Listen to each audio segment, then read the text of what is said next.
ગુજરાતમાં હાલ 6 વરસાદી સિસ્ટમ સક્રિય થતાં રાજ્યભરમાં સારો વરસાદી માહોલ જામ્યો છે, જેના કારણે સિઝનનો કુલ 73.86% વરસાદ નોંધાયો છે. તો બીજી તરફ પૂર્વ મધ્ય ગુજરાતમાં સૌરાષ્ટ્ર કરતાં પણ વધુ કુલ 72.26% સરેરાશ વરસાદ થવા પામ્યો છે. ઉત્તર ગુજરાતમાં 55.64% વરસાદ થયો છે. શનિવારે બપોરે 2 વાગ્યા સુધીમાં રાજ્યના 40 તાલુકાઓમાં હળવોથી મધ્યમ વરસાદ નોંધાયો છે. હવામાન વિભાગની આગાહી મુજબ શનિવારે તાપી, નવસારી, વલસાડ અને ડાંગ જિલ્લામાં ભારે વરસાદની શક્યતા છે. ભારે પવન ફૂંકાવાની શક્યતાને પગલે આજથી 18 ઓગસ્ટ સુધીમાં માછીમારોને દરિયો ન ખેડવાની ચેતવણી આપવામાં આવી છે.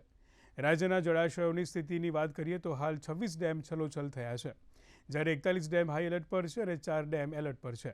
15 अगस्त इसमें दक्षिण गुजरात की जो जिला है तापी, नवसारी, वलसाड, डांग, दमन दादरा नगर हवेली, इसमें येलो वार्निंग के साथ आइसोलेटेड प्लेसेस में हैवी रेनफॉल का वार्निंग दिया गया है. तटीय क्षेत्र में अभी जो पवन का दिशा रहेगा, दक्षिण पश्चिम से पश्चिम दिशा से पवन चलने का स्थिति बने रहेंगे अगले 12 घंटा तक. और इसमें स्ट्रॉन्ग स्टीप प्रेशर ग्रेडियंट के कारण स्ट्रॉन्ग विंड का भी पॉसिबिलिटी रहेगा. 15 से 20 नॉट गास्टिंग स्पीड जो रहेगा 25 नॉट तक होने का संभावना रहेगा. सी कंडीशन मॉडरेट से राफ होने का संभावना है. अहमदाबाद में जनरली क्लाउडी स्काई और 1-2 स्पेल्स रेन थंडरस्टॉर्म का भी संभावना है. राज्य में अभी जो बारिश का स्थिति है 501.6 mm बारिश हुआ है.